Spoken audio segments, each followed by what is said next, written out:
बिस्मिल्लाहिर्रहमानिर्रहीम। मैं district police officer Jhang doctor Riaz Eid के इस पुरमसरत मौका पर झंग की आवाम को दिल की गहराइयों से मुबारकबाद पेश करता हूँ।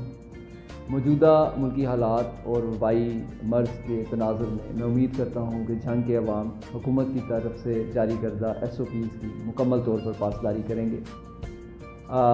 ईद उल फितर के इस मौका पर पुरअमन बनाने के लिए झंग पुलिस के 1000 से ज़ायद अफसरान और जवान अपनी खिदमत सर अंजाम देंगे।